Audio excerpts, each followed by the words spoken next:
For those who don't know me, I am Denise Cumming, the Executive Director of University Hospitals Kingston Foundation, and we are the fundraising arm for Kingston General Hospital, Hotel Dieu Hospital, and Providence Care. I am delighted to welcome all of you here. All of you have come because you are supporters of our hospitals in one way or another. Many of you are financial supporters. Many of you have had patient care experiences. All of you are champions for us, and we're so thrilled to have you on our team. I did want to just take a moment to acknowledge that we really have our thoughts and prayers with the citizens of Ottawa right now and the crisis that we're going through. I would just ask that you just keep them in your thoughts. I know that many of you will have family and friends who have been affected, and we are mindful of their circumstances right now. We are gathered today for what we consider to be our Bell Luncheon. It's actually called our Connecting to Care Luncheons, but Bell has been our faithful sponsor for, I think, 4 or 5 years now. 6 years, wow. And I'm just delighted that we have both Sandy McDonald and Jason McDonald, who are not related, although both champions of Bell, with us today. And I would wondered if you could just help me thank them and acknowledge the support of Bell Canada.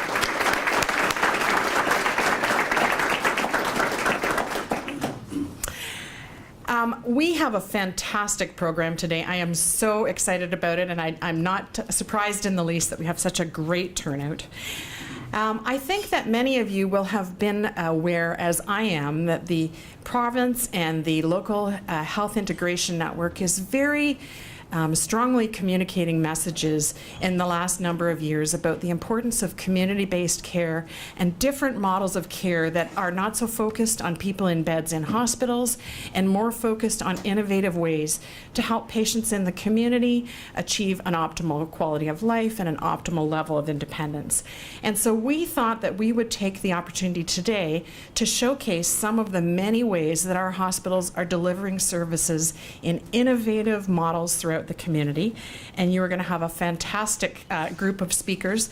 You're not only going to hear from Mike McDonald, who is the Chief Patient Care and Chief Nursing Executive at Hotel Dieu Hospital, but also from Kathy Szabo, who I think we're allowed to call a relatively new CEO for a few more months. I think she started with us in April, so she's about halfway through her first year, and it will be an opportunity for you to hear from both of them. They're both great speakers, and I know you'll really enjoy it. We also have quite a few patients who are going to share with you their experiences of being cared for in community-based programs. I know you will find that heartwarming and very inspiring.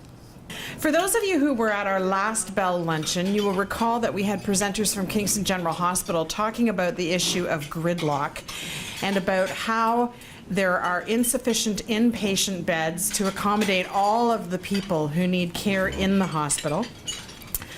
We've heard also recently within the community about how our Southeastern Ontario LHIN is not experiencing population growth at the same rate as some other communities in Ontario, such as the GTA or the 905 area.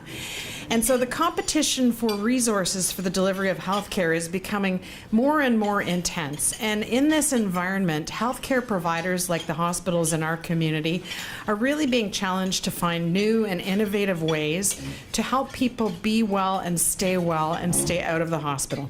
And we've got some phenomenal speakers today, as I mentioned. So I'm going to invite Mike McDonald to come forward, and I'm going to introduce him as he's doing so.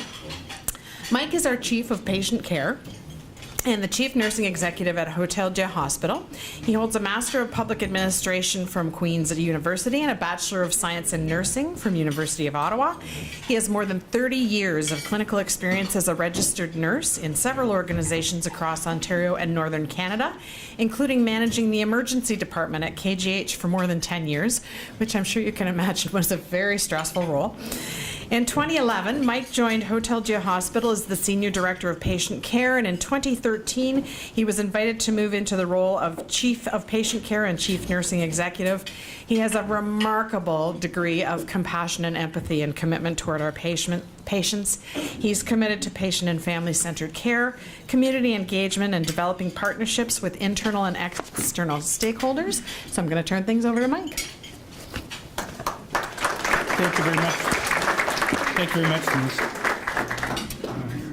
I was really looking forward to coming and speaking to you today about Hotel Dieu and the programs that we deliver. We're really proud of them, and we're really trying to work to keep you healthy at home, and so that you don't end up requiring a hospital or inpatient hospital. A little bit about Hotel Dieu. There's about 1,000 staff and volunteers that work at the hospital. We have, as it's a research as well, we have a lot of research going on.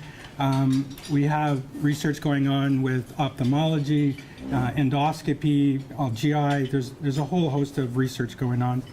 We have an annual budget of $84 million, and we've had really no increase in our funding for the past 2 years, and it doesn't look like we're going to get any this coming year as well. And we are now up over 500,000 visits. Last year, about a year and a half ago, that number was at about a little over 400,000. So although we haven't got any increase in our budget, we've certainly grown as far as a number of visits. Hotel Dieu is our changing roles of hospitals. Hotel Dieu is an ambulatory care hospital, and we really work on and specialize in scheduled appointments. We do diagnostic procedures, endoscopies, eye treatments. We have an urgent care center.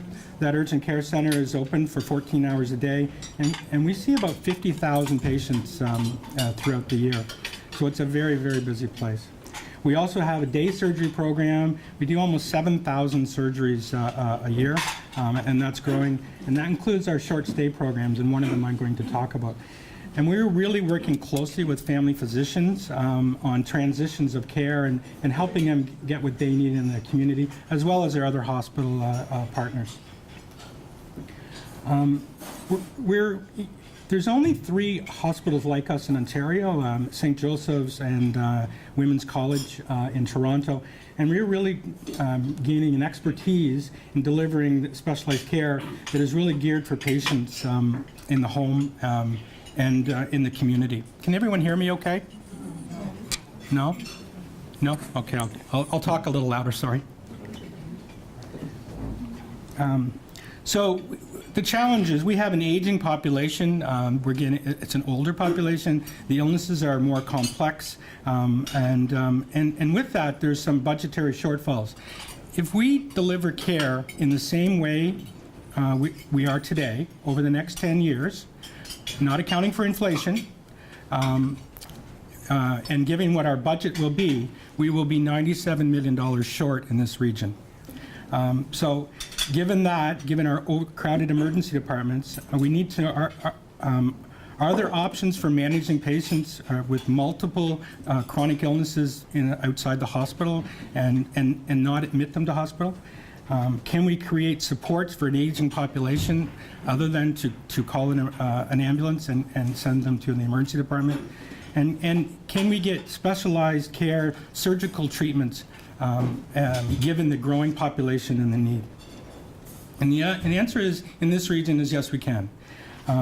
So I'm going to talk about 5 programs that we're offering at Hotel Dieu that address a lot of these issues. And really the whole goal is to improve the access to specialized care when you need it. The first I want to talk about, and we're really proud of this one, is probably one of the first in Canada. This is John Hope, and John was instrumental in starting this program. He's an advanced care physiotherapist, so he's a really intricate part of this program. But going back about 6 years ago, we had a real problem with wait times. People were unable to get their joints replaced. And so this program was started at Hotel Dieu, and the idea was, instead of being admitted to a hospital for 5 days, or 4 to 5 days, and then be discharged, this program really worked on, if you selected the right type of patients, you could bring them into hospital, do the surgery, and have them and get discharged within 48 hours. So the program started out with about 60 cases at Hotel Dieu. We're now up to 200. Now, not all surgeries can be done in this way, but many of them can be done. And in doing so, it's helped with our wait times in the region. And so now people have better access to getting their surgeries. And the other thing to note about this program, for 2 years, it's one of the #1, as far as patient feedback, consistently it's rated a top performer. Another program I'm going to talk about is the Congestive Heart Failure Clinic. And this is Patty Staples, and Patty was with the program when it first started.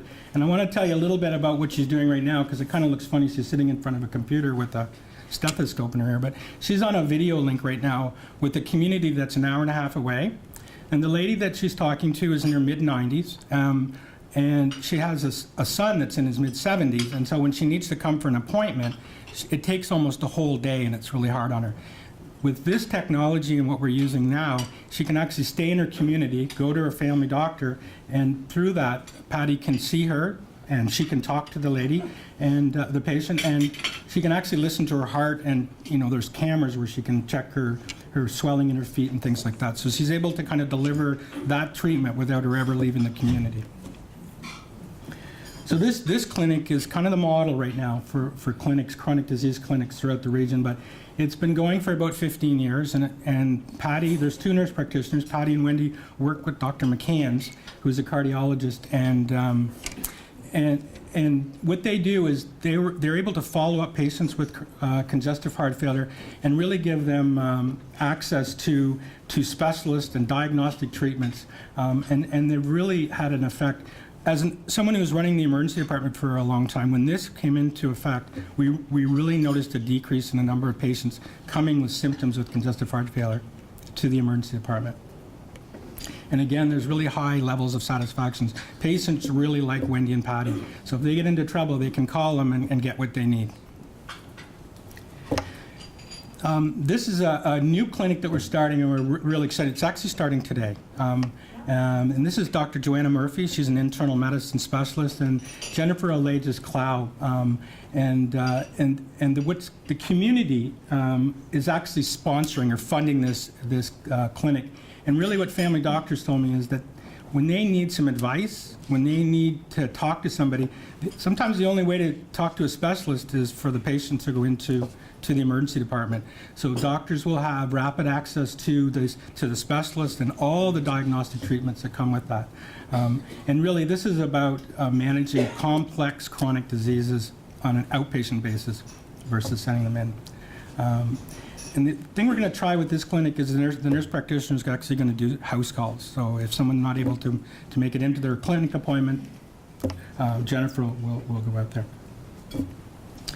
Elizabeth Hill is our nurse practitioner, and she works directly with the respirologist in our COPD clinic, or our chronic obstructive lung disease clinic.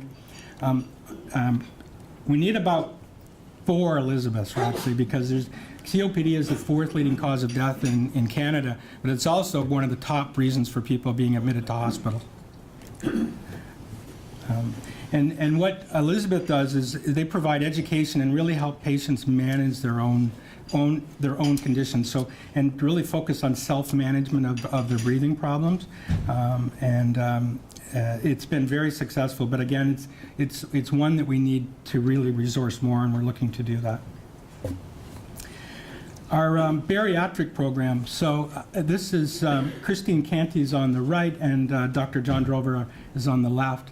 This program was started in April of 2012. So before it was started, if you required bariatric surgery, you would and or treatment, you would have to. Could you just define bariatric surgery? I'm not sure they're familiar. Oh, okay. Sorry. So defining what bariatric surgery. So patients who are obese and are having many medical problems may seek a treatment of either bariatric surgery or bariatric medical management, and so that helps them decrease their weight and so that they become healthy again. And so, yeah, prior to April of 2012, you would need to leave and go to Toronto, the U.S., and you would go for just the surgery. You didn't really get the workup to go to the surgery, and that is very important for the success of it. So a lot of the patients in this region who did go to Toronto or Ithaca, New York, wouldn't get that 6 months of workup to get them ready for the surgery. And therefore the success was up and down. So we started this program in April 2012, and it was the medical management, the pre and post surgery, and the medical management. And the day we opened the program, we had 1,200 referrals. So this is a nurse-led nurse practitioner-led program. And so bariatric issues are a significant problem, more so in this region. We have a higher bariatric than any other places in the province. And the thing about the surgery is that once you go through the surgery or the medical management, in many cases you're able to either take people off their insulin so they're no longer diabetics, you can reduce the blood pressure medications, and so people become quite healthy. They do a lot better as far as their health. Right now we're not doing the surgeries itself, and we're sending approximately 300 people a year to Toronto and Ottawa. Most of them go to Ottawa, but some go to Toronto. And Hotel Dieu is taking the lead and trying to bring the surgery here. We certainly have the expertise. We certainly have the medical school to back it up. So we just need to figure out how to get the surgeries done here as well.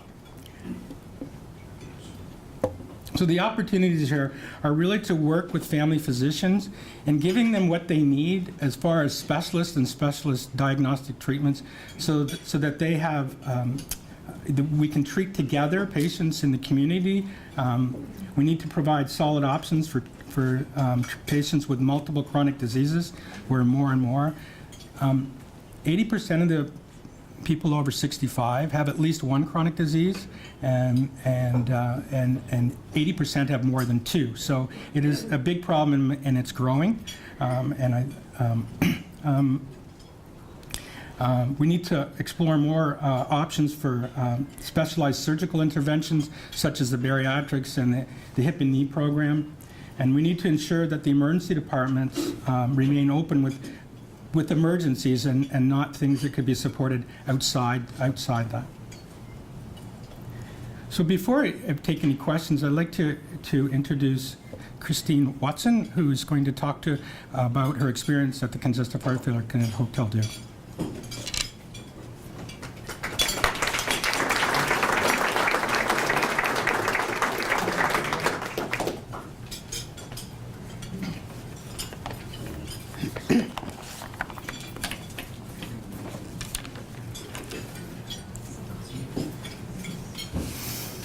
Thank you, Mr. McDonald, and good afternoon to you all. I am pleased to be here today because it affords me the opportunity to tell you about my personal experience with the wonderful health care that I've received over the years here in Kingston. My story began on June 28, 2004. Quite a memorable day for me. I had gone to the gym in the morning, made jam in the afternoon, and was busy ironing at late afternoon. We had spent the weekend in Ottawa when my breathing became rather labored. Thinking dusk and two hairy dogs contributed to this, my husband suggested that it was probably allergies and it would be better when we got home.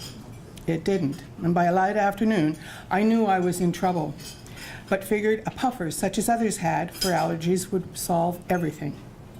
My husband took me to the walk-in clinic that was right near our home at that time, and where my physician happened to be on duty.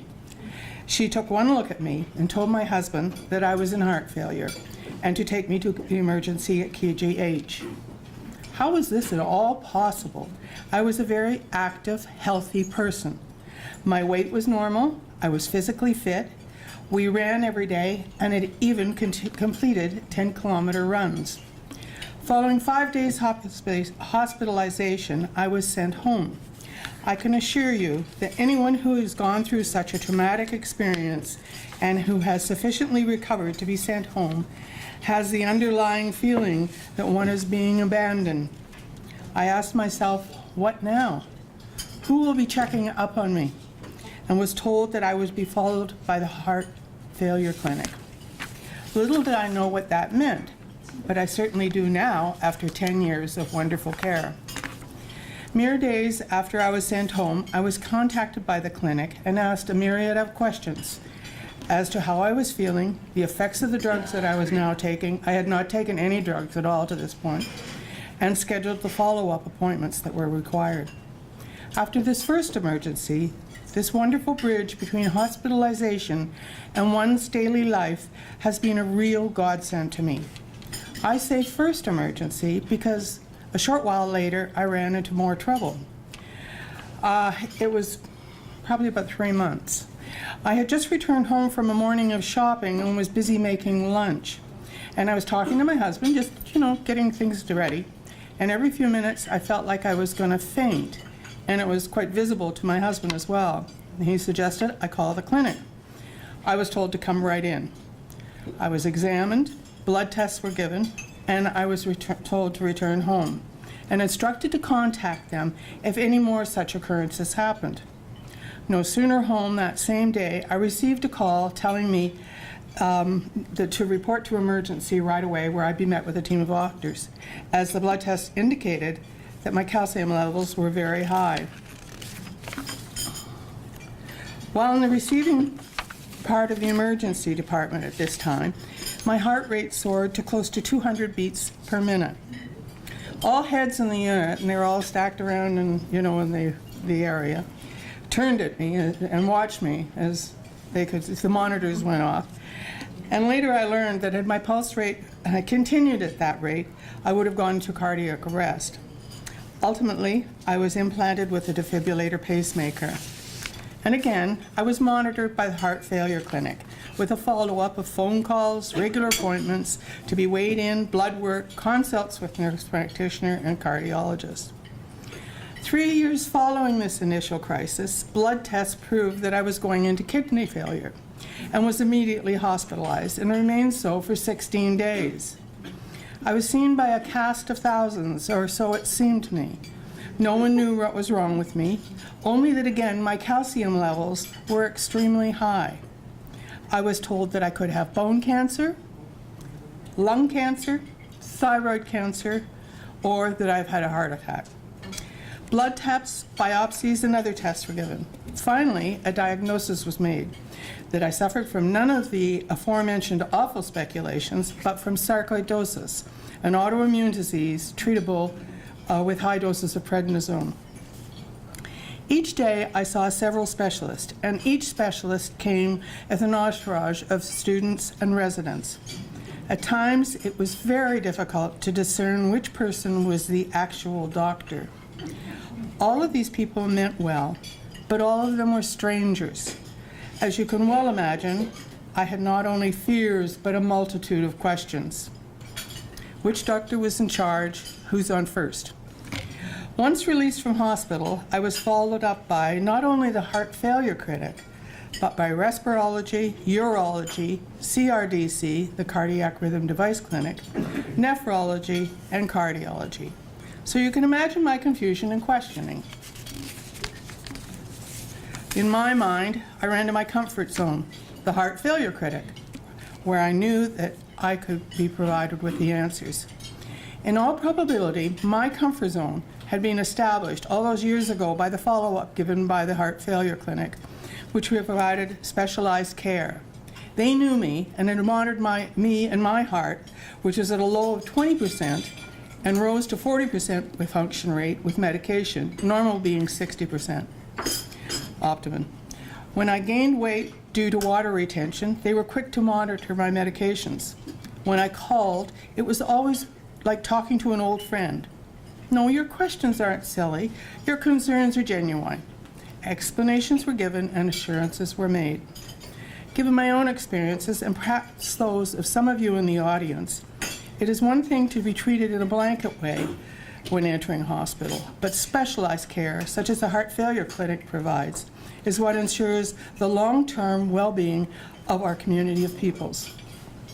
I feel blessed to have been a recipient of this wonderful health care that I have received over the years, not only by our hospitals, but by the outpatient clinics.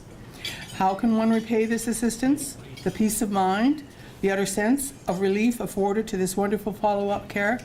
You can, ladies and gentlemen, by supporting our heart failure clinic and its wonderful dedicated personnel, by giving generously into this kidney and care clinic, or for that matter, to any of the other clinics at our Kingston hospitals. Thank you.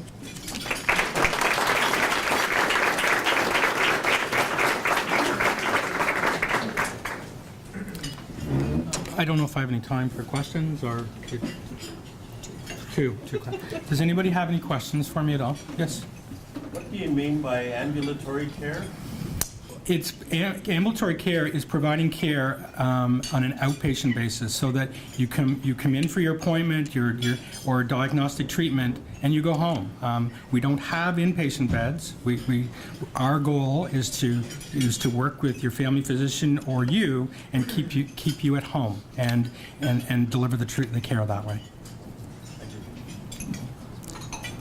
Any other questions? Yes.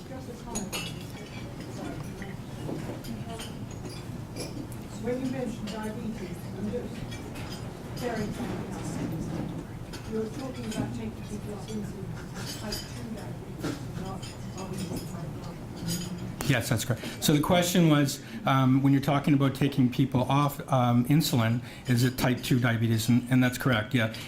As people's weight increase, they need to go on insulin and so when you decrease that weight, in many cases you're able to decrease the insulin or to take them off insulin altogether. Yeah. Thank you very much.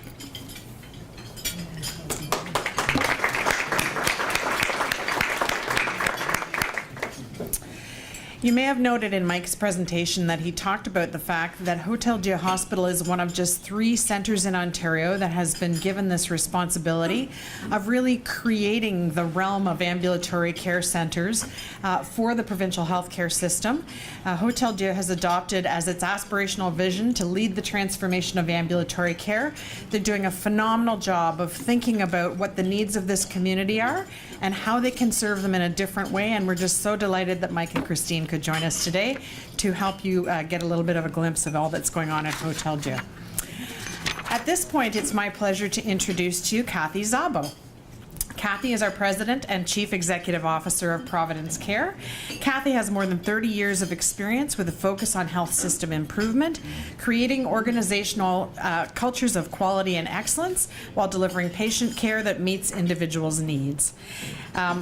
A dedicated advocate for healthcare, Kathy is an active member of a Knowledge Exchange Board, the Canadian Patient Safety Institute, the International Society for Quality in Healthcare, the Centre for Health Design System and Management Conference Board of Canada, the Osgoode Hall Health Law Program, and GS1 Health Canada Advisory Council.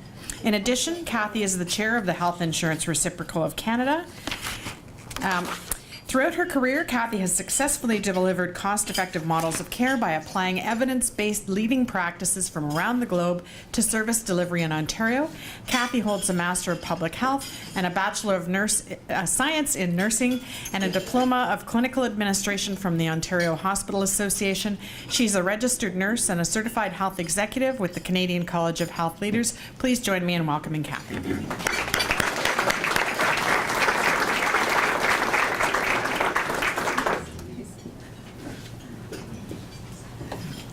Thank you, Denise, and I'm very, very pleased to be here today and to thank all of you who have joined us here for lunch and for your continued support of the University Hospitals Kingston Foundation. Thanks as well to Mike McDonald from Hotel Dieu. We work very closely with Hotel Dieu on all our programs and services as we do with KGH. I think it's unique in our community where we have 3 hospitals and we all do slightly different things, but we work together to make sure that the patients get the services that they need in this community. Providence Care and Hotel Dieu also share another special piece of history, and that has to do with our historical roots from the Catholic hospital perspective, actual needs of the people that we serve. It's not just about fixing a fractured hip or having someone helping them recover from a physical catastrophic event like a stroke. It is about making sure that we're looking after the whole person, and we are concerned about the whole person as much as we are the individual parts that we're dealing with. So we do work with Hotel Dieu on several initiatives, and it is really good to be here today. Some of them have to do with our psychiatric services. Some of them have to do with other things like communications. We work very closely together. Our information IT technology area, we work very closely together. So we're trying to partner with them as much as we can. As you know, I am new. Denise mentioned that. It's been an exciting 6 or 7 months, and I am taking over from Dale Kenny, who's retired. But I want to say that both Dale and I have been in touch on a lot of things, and some of them have to do around the hospital, but some of them have to do with meeting people around Kingston, because he's someone who's from Kingston and I'm just newly arrived. So he's helping me meet different people and getting to know what this great community is all about. As some of you may know, Providence Care is building a new hospital on King Street. I don't know if any of you have been to the corner of Portsmouth and King lately, but we have 4 cranes now up on the site, and you're starting to be able to see some towers in concrete and steel that are going beyond our red brick building. I've been told that there hasn't been a construction project in Kingston that had 4 cranes. So we're really excited that we're setting the pace on that as well. So please drive by.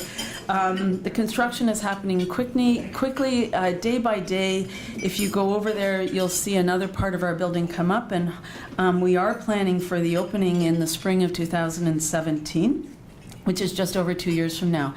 Recently, we had a community event over a couple of days. We are planning to have those ongoingly between now and the spring of 2017, so watch the newspapers.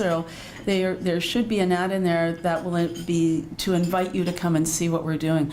We have some mock-up rooms, and you can tour the site and take a look at the model and actually look out the window and see a big dirt pile some days, but some days you see a lot of construction. We are in the early planning stages of also another very exciting project, if you can believe this. Not only are we well under construction and starting to build that new building, but we're planning other things that Providence Care would like to see happen for our patient care delivery system in Kingston.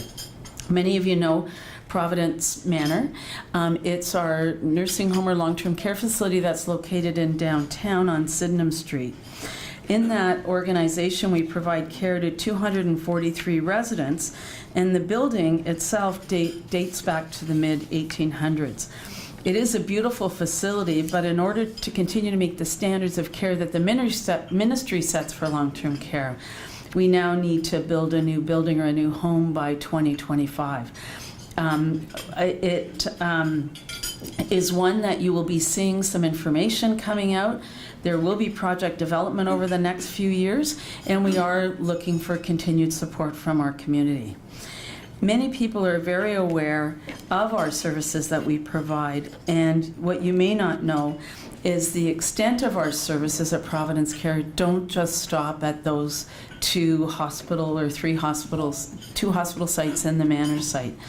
We also run 22 community programs, and about 25% of our operating budget comes from our community services. So our organization, like Mike's organization, has thought that it is better for people to get care in the community, and as such, we are very in tune with the ministry's movement to community-based care, and are following that to the extent that we will hopefully continue to keep building the community portion of the services that we provide. Last year, we provided over 44,000 community visits. We do provide several services related to mental health, as well as services to people living with physical disabilities and living with acquired brain injuries. As Denise mentioned also earlier, my background before I came here was primarily in community-based healthcare, so I'm a big advocate and supporter for that type of care. And it is because we want to go to where people live to help them to continue to live in their home with the people that are surrounding them and to be as independent as possible. And as healthcare providers, we know we have to continue to be increasingly creative because we know we don't have the funding to keep building new buildings and having people come to us for care. So there's a lot of ways we can continue to deliver care, and it's not necessarily on the sites that we currently have. Providence Care in the past has had some innovative programs. We developed the first ever community high-intensity treatment team program in Ontario, and that happened in 2005. CHID, as it's known, supports individuals living with serious mental illness. Many of its clients are people who have spent years living in the hospital, but who, with the right support, can live in the community and enjoy an improved quality of life. We also work hand in hand with an organization called VOCAC. It creates employment for clients of our mental health services. So we don't just stop on the care, the medical care or the independent care or the care that's delivered to care professionals, but we also look for opportunities to employ the people that come to us that have a difficult time getting jobs in the normal business world. One of their businesses, and we're very proud of this, happens to be at the YMCA. It's a cafe, and it is called Breaking Ground. It's actually more successful than the previous owner had in delivering care. And one of the reasons why is we didn't take it on as a profit-making organization. We took it on as a service to our community. So the food that's prepared there, the people that serve you have in the past been our patients, but they're also now having gainful employment and being able to serve other people. We have been so successful at that location that the Y asked us to start preparing the food for the daycare center that's there.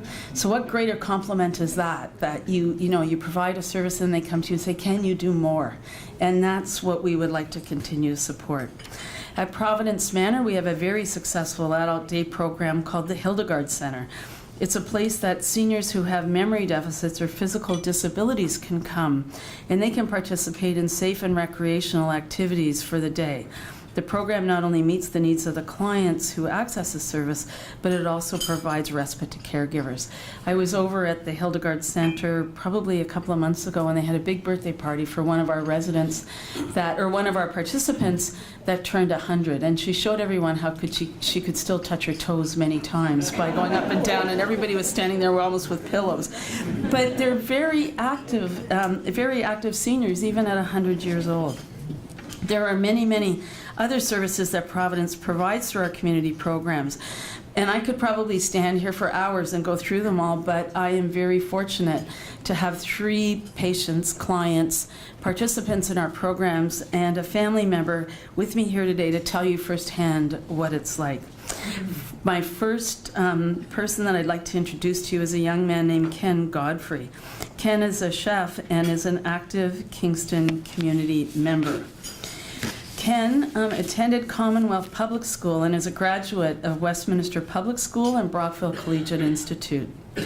On May 18th in 2008, over 6 years ago, he was bullied and assaulted with just one punch and suffered both life-threatening and life-altering injuries.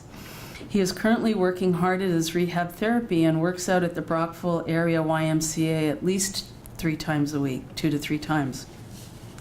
4 years ago, after his assault, he was nominated by the Canadian Crime Victim Foundation because of the work that he does with young people in the community. And on September the 7th, 2012, he was honored to be awarded the Queen Elizabeth II Diamond Jubilee Medal for making a difference in the lives of young people.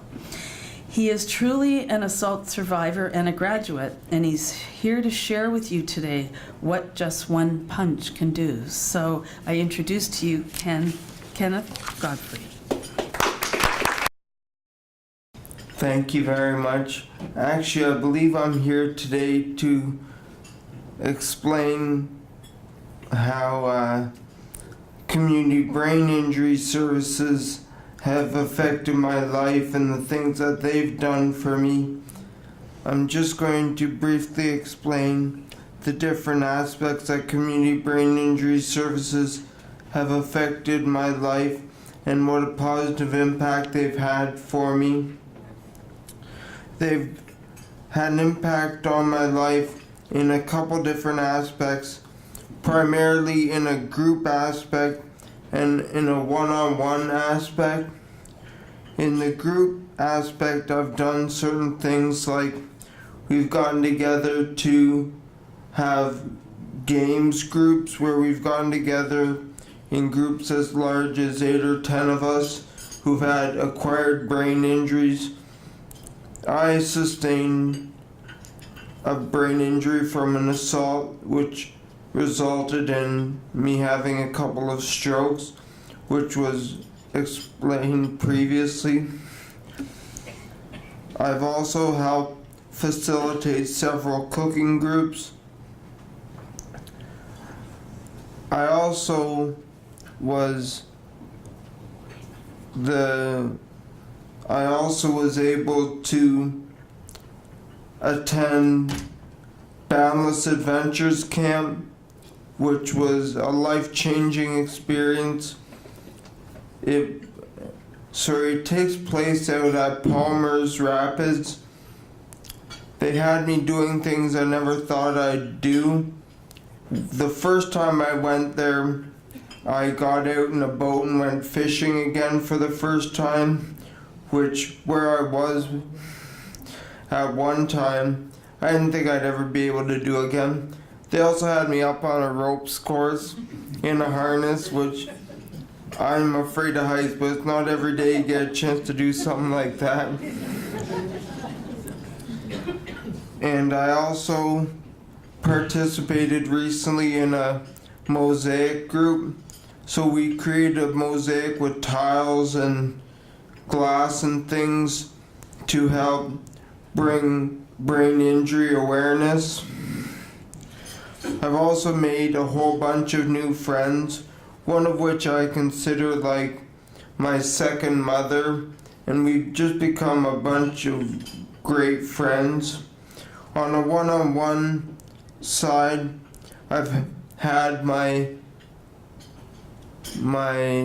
rehab therapist has helped me develop my presentation, which I've taken to schools all over southeastern Ontario, as well as at-risk youth and young offenders groups. I've probably spoken to several thousand youth, and that also resulted in me receiving the Queen Elizabeth II Diamond Jubilee Medal, which was mentioned previously. I am working with my rehab therapist on getting my own place and living independently, which is a big step for me. They also opened the door for me to find a place for independent living, which is the next step. Pretty big step for me anyways. I've also been the member of the Community Brain Injury Services Advisory Committee. I'm almost at the end of my tenure for that, which was pretty awesome, I'd say. I also had a chance to do an independent living trial up here in Kingston to see how that goes, and then they sort of didn't rate me on it, but they assessed me on that and saw how I did. And so that was one of the many amazing things and great things that Community Brain Injury Services have done for me. Thank you very much for your time.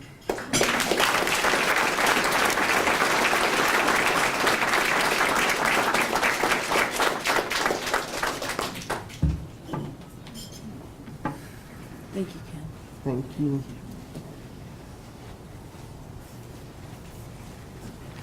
Ken's been involved with our Community Brain Injury Services since 2009.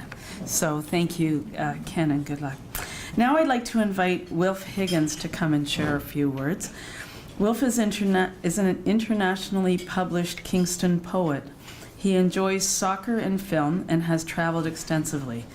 In addition to telling us a little about his experience with one of our assertive community treatment teams based at Montreal, Wilf is going to share with us one of his poems. Thank you, Wilf.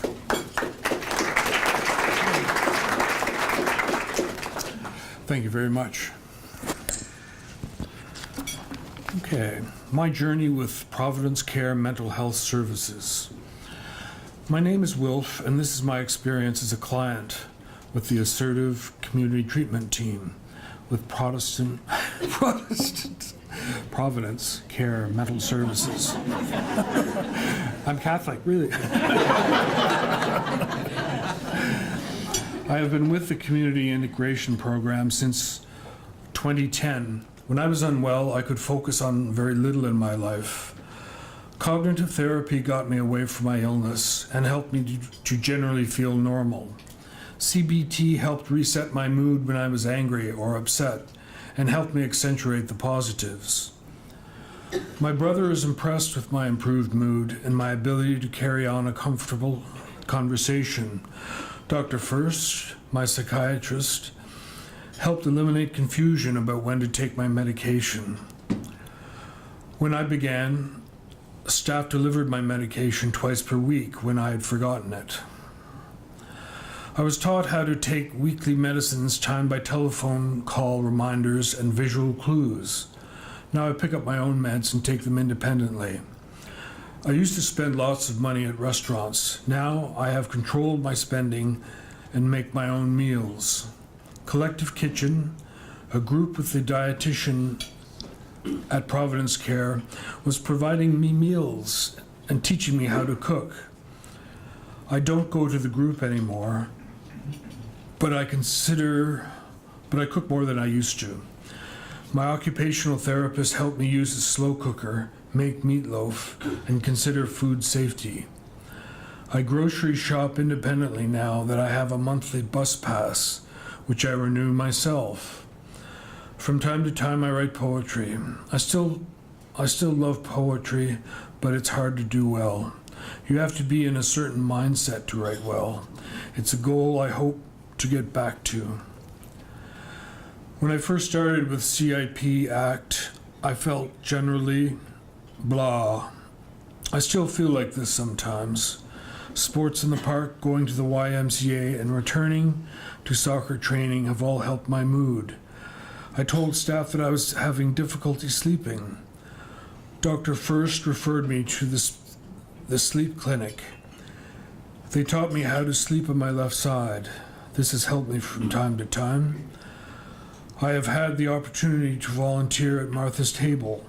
It helped me work with people and run for buses. My physiotherapist helped me with my sore hip and taught me some ways that muscles move. With help from Providence Care staff, I used to deliver EMC flyers. It has been several years since I've had paid employment. I got connected with the vocational program with Frontenac Mental Health. I attended their Ready, Set, Go program. They placed me in a job doing custodial services.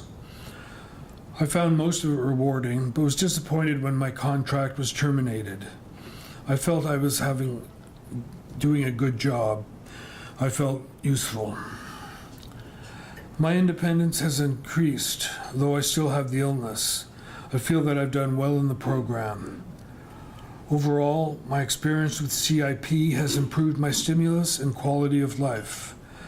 I used to talk about my illness all the time, but I barely feel it anymore. I would like to share one of my poems with you. Short poems. Photon smog.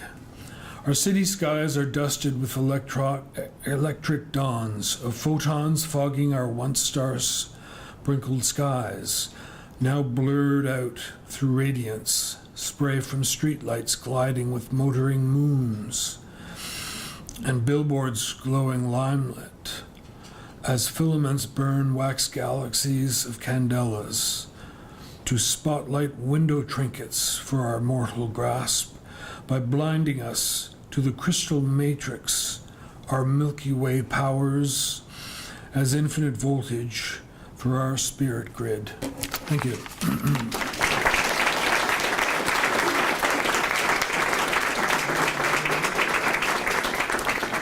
Thank you, Wilf, and thank you for sharing that poem with us.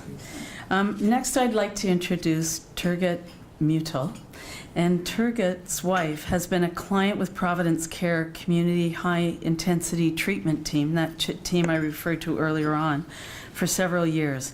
He's going to share a slightly different perspective as a family member and what it means to be supported by a community team. Turgut. Thank you.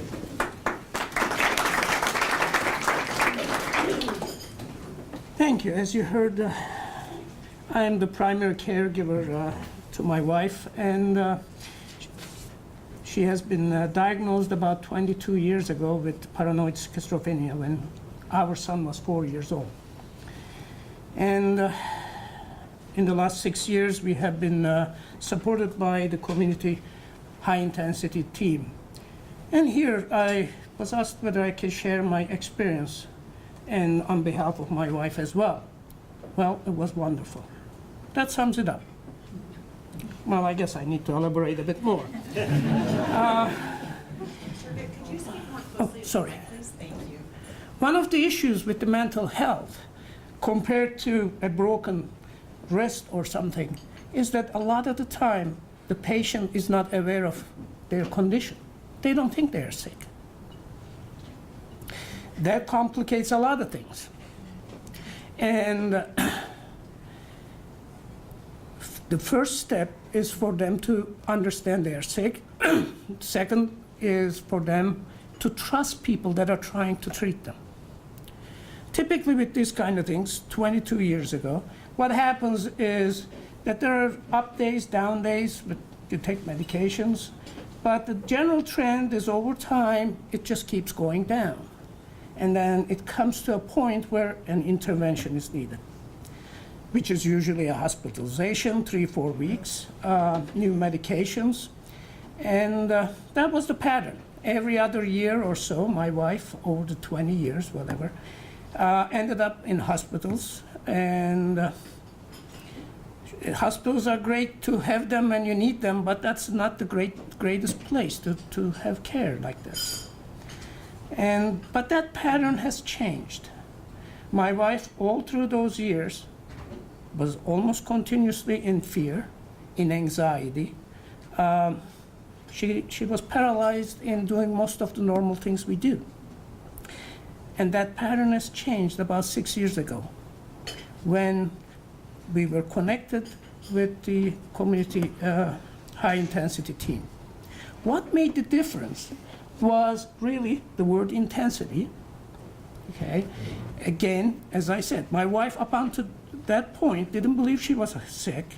She didn't want to see anybody. We had a lot of support groups that were coming. She didn't want anybody at home. She didn't want to see anybody because she didn't believe she was sick. What intensity makes difference is that this team had the resources and the philosophy that took the time slowly to build that confidence with my wife, and slowly, persistently, and patiently work with my wife for her to have the confidence in the people and start to realize that she had an issue that she had to deal with. First, it took a year for her to trust one person over there. She wouldn't see anybody else. But that was, after 20 years, that was a huge thing. She could see that person, she could listen to that person. 6 years later now, she sees everybody in that team. She considers everybody her friends. She trusts them. She looks forward to seeing them. She now complains that she doesn't get enough time from them. Okay? That's a huge difference. All along, when you don't believe you're sick, you don't want to take your medications. Compliance is the biggest stress for the family. Because you try for them to take their medicine, they don't want to take their medicine. That's the biggest stress. We haven't had a compliance issue. You know why? She still doesn't believe that she needs the medication, but she takes it. You know why? Because she doesn't want to lose these friends. It has never been an issue. I can tell you, after all these years, her mental health is at the bottom of the list now.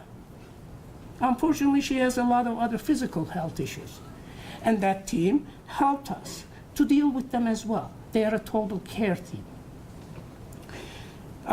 When she lost her physician, at the time where it was very hard to find family physicians here, the team helped us to find a family physician.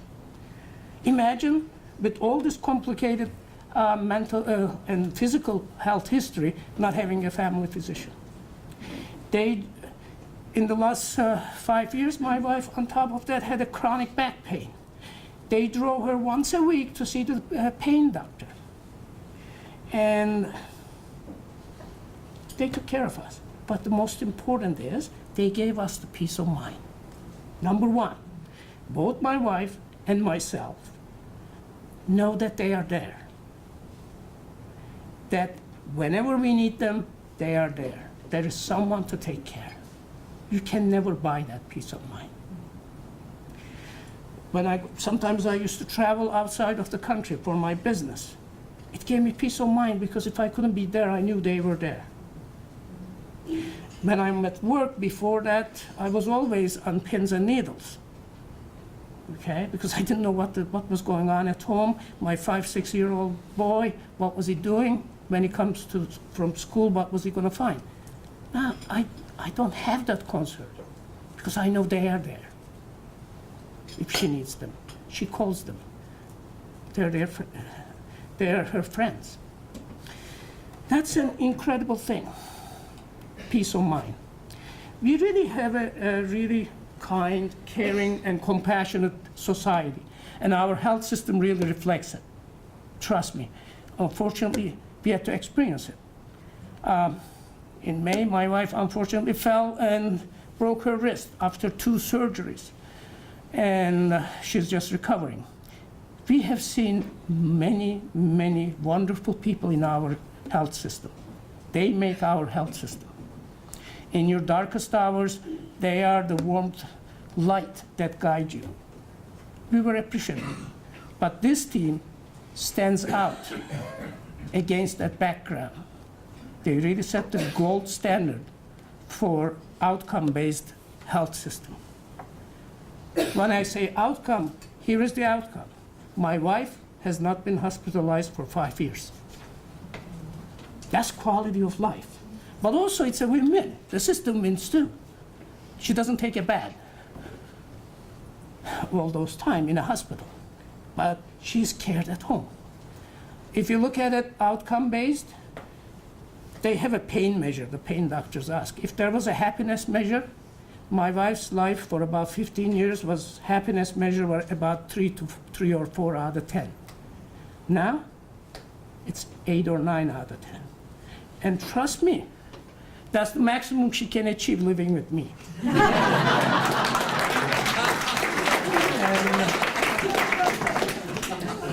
She's happy, and one of the things you know whether something is stable is you push against it or stress it. And that fracture was the stress. Someone with a serious mental health issue put through 2 surgeries like this, and she can't use her main hand. A normal person would be depressed after 3 months. She managed through all that without getting any depression. Actually, she recovered twice as fast as the surgeon thought, with all the support that she got. And that is outcome. Okay? And not only her, I got the support. I work with the team. They help me to strategize. Sometimes, you know, when I don't feel as good, I go over there and I have friends, not just my wife. I do. You know, the cell phone on the Google, it tracks you. And I didn't tell it where my home was. It knows. And you know where it thinks my workplace is? Providence Care. Because I parked there so many times. I can walk in there. It is like my second home. That is a huge thing. Today, my wife's mental health issue is at the bottom of the list, and thanks to all these people. Every organization writes mission, vision statements. I mean, my organization has it. I always wanted one of our consumers to write it for us, to see what they see. We can write it. It depends. We can say anything. But what people see, actually what our consumers see. Here I'm going to give you what my version of Providence Care's mission statement as I see as a client. Okay? That's what I see. If I wrote it for them. First of all, it's not a mission statement. I think what they have is a philosophy.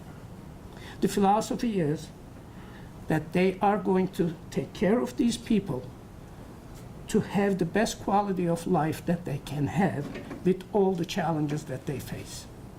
That's their mission statement, and they'll do whatever it takes.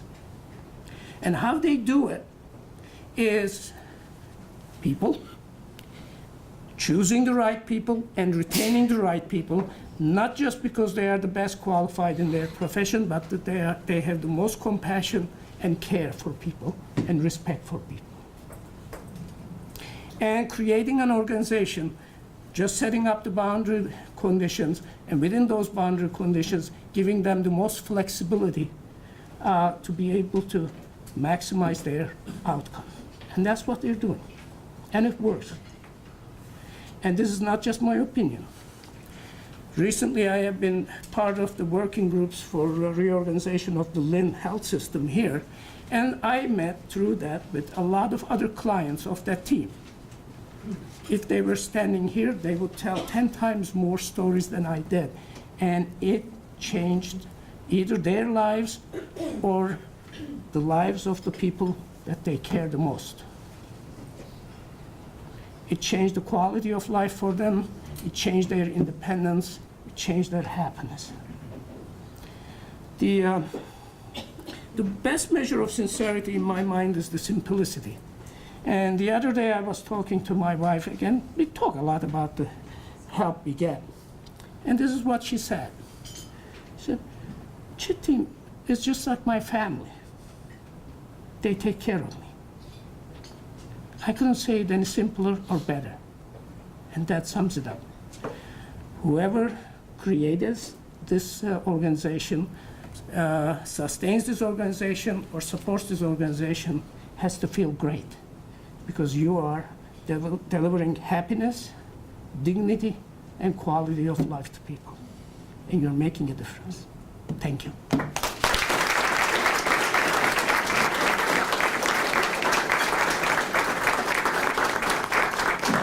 Thank you, Turga. Finally, I'd like to introduce our last speaker, Jean-Charles Young, who is a client with the Providence Cares Attendant Outreach Program. JC is an active member of the program's advisory committee and will tell you a little bit more about his story.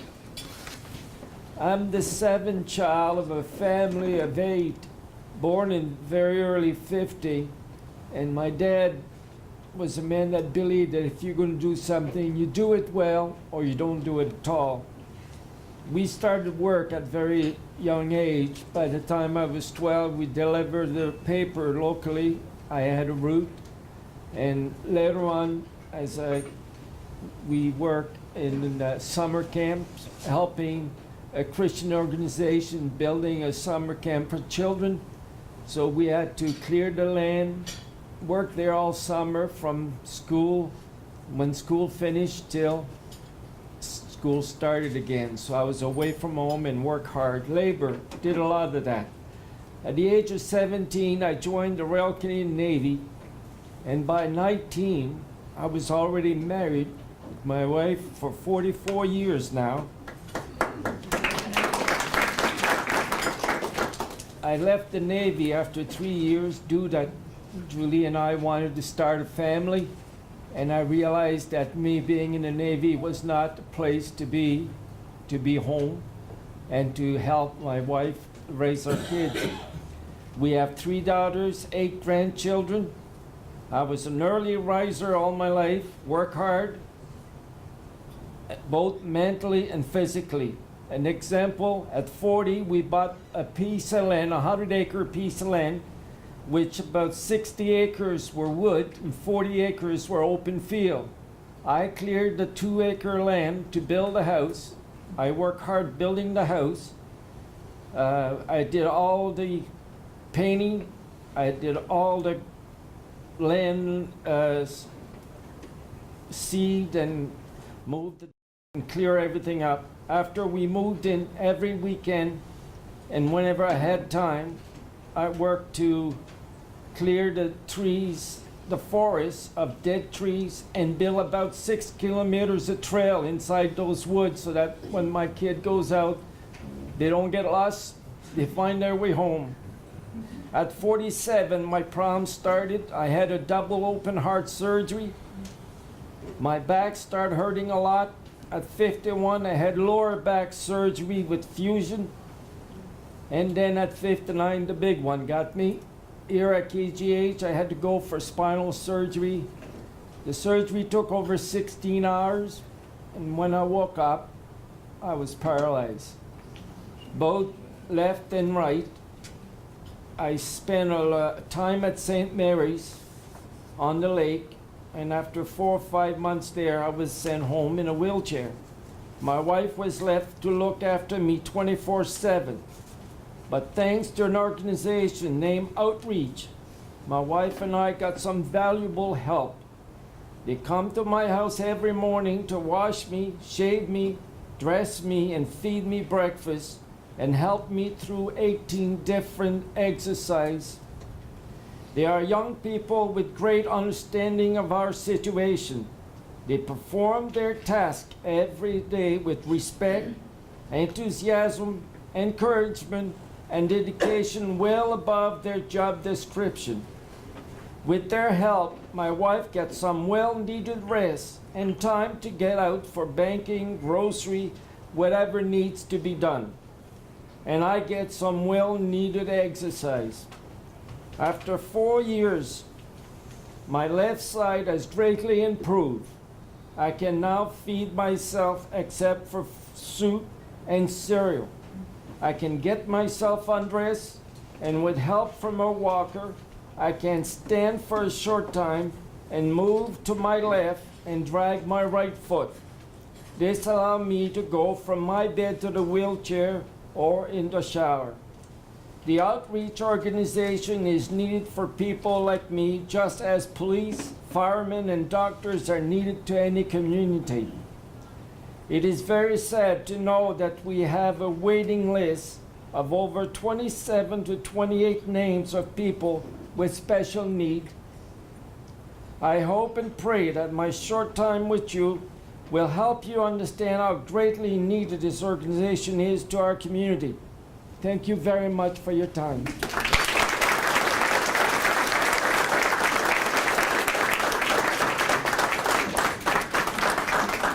Thank you, JC. And thanks to all of our client speakers and their families and the support workers who are here with them today and with us. Thanks again to all of you in the room for being here and for supporting the work of UHKF. Not only does your support mean a lot and make an impact in our local hospitals, it has an impact, as I hope we've shown, throughout the community in a significant way. So thank you for inviting me today, Denise.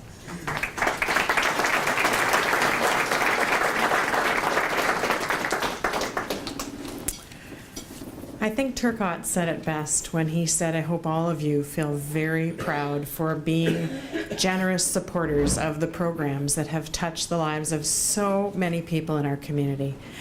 I wanted to take a moment to particularly thank from the bottom of my heart Christine Watson, Ken Gottfried, Wilf Higgins, Turgot Mutti, and JC Young. It takes a special kind of courage to come out and be vulnerable and open in front of a group of strangers. Each of you was so articulate and so compelling and really pulled us into your world in a way that I think has touched our hearts deeply. And we just all thank you so much.